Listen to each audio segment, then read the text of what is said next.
Hello, welcome students. Welcome back. So today we are going to start our new lecture, lecture number 4, RFA. अब RFA कुछ नहीं है।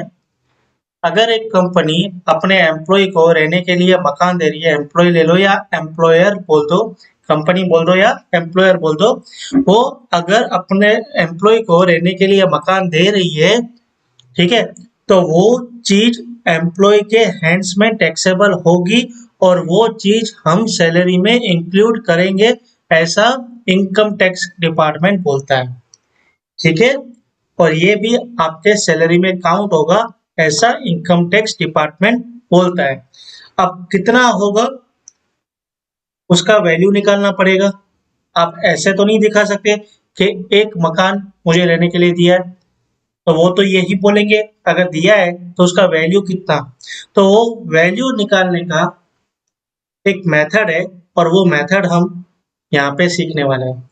अब सबसे पहले आपको मैं चीज बताऊं तो मकान दो तरह के होंगे, एक होगा फर्निश्ड मकान, एक होगा अनफर्निश्ड मकान। क्लियर? तो अनफर्निश्ड होम का कैलकुलेशन सबसे पहले आता है।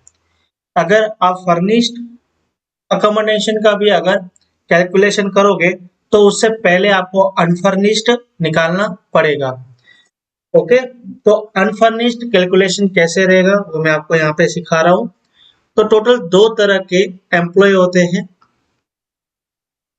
एक होता है आपका गवर्नमेंट एम्प्लॉय और दूसरे होते हैं आपके नॉन गवर्नमेंट एम्प्लॉय, वो ये रहे अदर्स।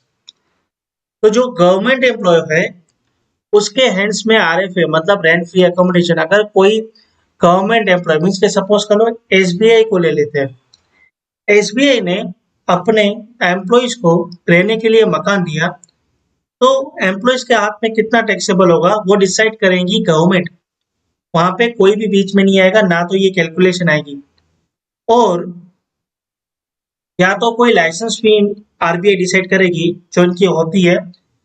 ओके, तो उतना रेंट फ्री अकोमोडेशन टैक्सेबल होगा इन the hands of government employees. और ये एग्जाम के पॉइंट ऑफ व्यू से अपने लिए इंपॉर्टेंट नहीं है, अपने लिए जो आता है वो ये है अदर्स। कि अदर एम्प्लॉयज मीन्स के नॉन गवर्नमेंट एम्प्लॉयज को अगर एम्प्लॉयर एम्प्लॉय को रहने के लिए मकान देता है तो उसका टैक्सेबल वैल्यू कैसे निकाले। तो देखो, अब मकान दे रही है एम्प्लॉयर एम्प्लॉय को, तो वो दो चीज हो सकती है, या तो वो मकान खुद एम्प्लॉयर का होगा या तो वो मकान एम्प्लॉयर का नहीं होगा। तो सबसे पहले चीज देखते हैं कि अगर वो मकान एम्प्लॉयर का हुआ तो कैसे निकालेंगे वैल्यूएशन ऑफ टैक्सेबल।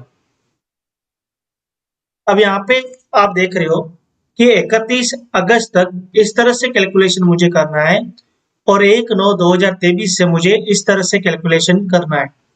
अब ये चीज क्यों हुआ, क्योंकि ये चीज यही फाइनेंशियल ईयर मतलब 23-24 से अमेंडमेंट आया है और इनकम टैक्स डिपार्टमेंट में ये सैलरी चैप्टर में अमेंडमेंट आया है और उन्होंने कहा है कि अभी 1 नवंबर 2023 से इस तरह से आपको आरएफए को कैलकुलेट करना है। अब किस तरह से मैं आपको एक्सप्लेन कर रहा हूँ, लेकिन अब तक वो 31 अगस्त 2023 तक इस तरह से कैलकुलेशन होता था। ओके, तो करंट ईयर से ये चेंजेस आए हैं। तो अब कैलकुलेशन कैसे करना है वो हम देखते हैं। अब रूल क्या बोलता है कि अगर आपको मकान दिया गया है रहने को और वहां पे जिस सिटी में आपको मकान दिया है और उसकी पॉपुलेशन अगर 10 लाख तक है, अप टू 10 लाख मतलब 10 लाख है, तो आप 7.5% ऑफ सैलरी टैक्सेबल कर लोगे, मतलब डायरेक्टली। अलाउंस में आप देखते होते ना कि भाई 400 रुपया एजुकेशन दिया है, उसमें से 2 चिल्ड्रन का माइनस करो, फिर जो बचता है फिर टैक्सेबल करेंगे। लेकिन यहाँ पे ऐसा नहीं है। यहाँ पे क्या बोलते हैं कि अप टू 10 लाख अगर पॉपुलेशन है तो 7.5% ऑफ सैलरी करोगे, लेकिन ये 31 अगस्त तक। अब इसको बाइफर्केशन में आपको समझा रहा हूँ, अब जस्ट खाली अभी मैं जो कह रहा हूँ वो समझो। और अगर पॉपुलेशन 10 लाख से 25 लाख तक है तो 10% ऑफ सैलरी, और अगर 25 लाख से ऊपर है जहां आप रहते हो वो सिटी में तो 15% ऑफ सैलरी। और 1 नवंबर से इसका डेटा क्या हो गया कि अगर 15 लाख से कम है तो 5% ऑफ सैलरी, और 15 से 40 लाख तक का पॉपुलेशन है तो 7.5% ऑफ सैलरी, और 40 लाख से ऊपर है तो 10% ऑफ सैलरी। तो इस तरह से हमें कैलकुलेशन करनी है, और जो भी हमारी सैलरी आएगी उसका हमें 7.5 31 अगस्त तक इस तरह से कैलकुलेशन करेंगे, और 1/9 से इस तरह से हम कैलकुलेशन करेंगे। अब यहाँ पे वर्ड आता है सैलरी। तो सैलरी मीन्स की क्या, ठीक है। तो सैलरी में आपका, सैलरी मतलब क्या है यहाँ पे मैं आपको बताऊं। तो सैलरी में आपका यहाँ पे बेसिक सैलरी, उसके बाद डियरेंस अलाउंस इन टर्म्स वाला, जहाँ पे इन टर्म्स लिखा हो ना वो वाला। उसके बाद कमीशन, कमीशन बोथ टोटल, ठीक है, जो भी कमीशन हो, टर्नओवर वाली हो, कमीशन वाली, टोटल वो सब लेंगे। और उसके बाद टैक्सेबल अलाउंस। अच्छा, एक और चीज यहाँ पे था, वो था बोनस। तो यहाँ पे अगर मैं शॉर्ट में कहूँ तो बी ए बी सी और टी। बी से बेसिक सैलरी, ए से आपका डियरेंस अलाउंस, फिर बी से बोनस, सी से कमीशन, और टी से टैक्सेबल अलाउंस। ठीक है, टी ए कर सकते हो आप। टी ए मतलब क्या हो गया, टैक्सेबल अलाउंस। तो इन सब को कैलकुलेशन करके जो सैलरी आएगी वो सैलरी की बात कर रहे हैं। ओके, तो अभी इसका एग्जांपल भी हम सोल्व करेंगे।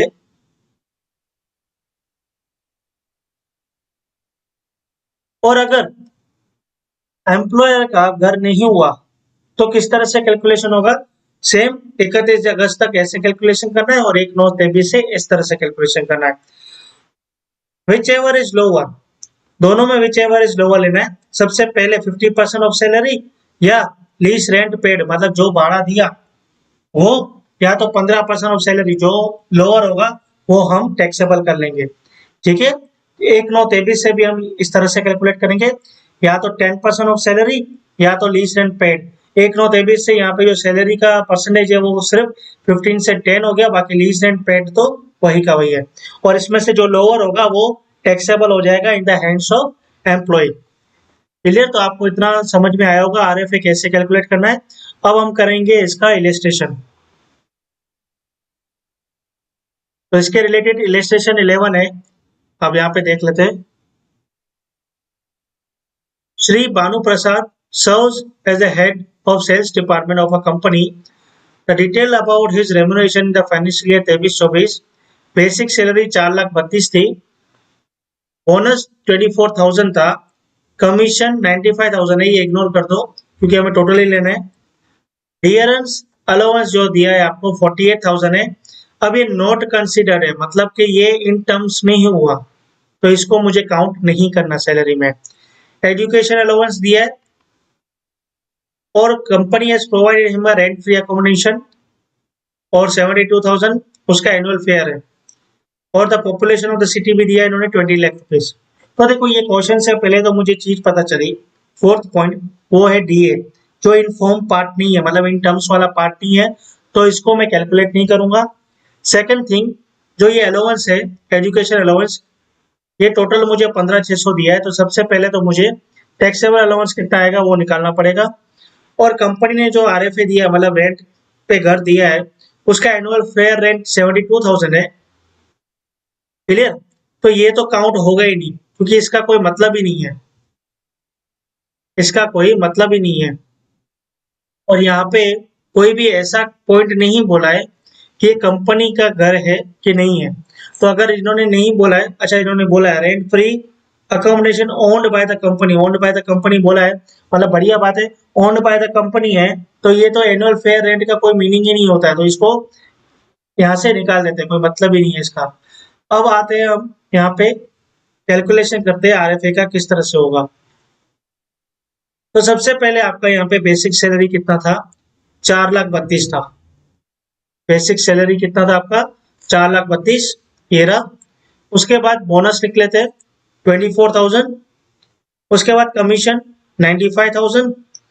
अब उसके बाद जो अलाउंस थे वो देख लेते हैं। तो एजुकेशन अलाउंस आपको कितना था, 15,600 था। उसमें से एजुकेशन अलाउंस देखो हॉस्टल और एजुकेशन बोथ के लिए था और 2 चिल्ड्रन के लिए। यहाँ पे हॉस्टल और एजुकेशन दोनों की बात हो रही है। तो हॉस्टल का एग्जेम्पशन कितना था? 300। 2 चिल्ड्रन के लिए 12 महीना। क्लियर? तो कितना आता है? 7200। सेम टू सेम 2 चिल्ड्रन के लिए अगर एजुकेशन करें तो 100 रुपीज एग्जाम था। 12 महीने के लिए 2 चिल्ड्रन मतलब 2400।